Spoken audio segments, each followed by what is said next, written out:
Hi there. Yes, magandang araw sa inyo lahat. Again, Kiko Javier here for Street Wisdom.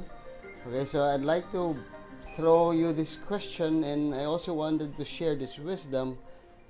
Who is your leader? Sino ba yung leader mo? Alright, this is very important, no? Because sabi nga, the greatest people, no, na nagiging successful are the great followers. Tama? Di ba? You need to be a great follower for you to be a great leader. Now, balik na rin po natin yung table. We ask now, who is your leader? Right? Because we all wanted to be great followers. Para maging great leaders tayo. So we also would like to know, who are we following? Alright? So yun ang tanong. Who is your leader? Because you cannot be a great follower without a leader. Tama? Ito yung next question. Kailangan, alam mo rin kung sino ang sinusundan ng leader mo. Alright? Don't stop there. We don't stop doon sa leader ko. Sobrang galing siya. Sobrang grabe. Sobrang ideal siya. Take a chance, no? Find a way to ask your leader and his leader's leader, if you're not yet satisfied, sir, leader, who is your leader? Alright, it is very important. Why?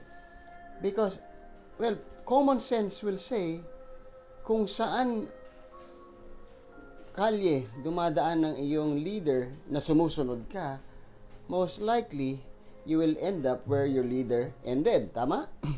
Common sense yun. Iisang kalye, doon siya dumadaan, doon ka rin dadaan, yung narating niya, mararating mo. Tama?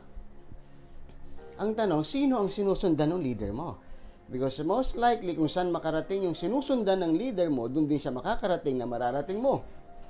Alright? So, it's very important that we find out, hindi lang sa leader mo, pati leader ng leader mo. Find out. It is our right. Why? Because we are following them. Alright, so if you really like to be successful in this life, make sure that the person you're following is also following somebody who's following someone who has already a proven track record of success. Or there is something wrong. Alright, so I don't want to be negative.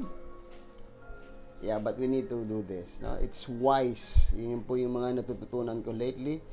It's okay to be meek. It's okay to be humble.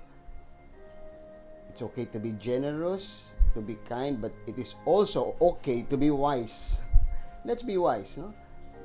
Tingnan natin yung leader natin and alamin natin sino yung sinusundan niya. And if you're not yet satisfied, sino yung sinusundan ng leader? And tingnan nyo, gusto nyo bang marating yung narating nila? Alright? Kung gusto ninyo, ganun din ang maging buhay nyo, ganun din ang accomplishments nyo, then go ahead. Pero ang sinasabi ko lang dito, know who your leader is. And know who your leader is following. Alright? So again, this is Street Wisdom. Who is your leader?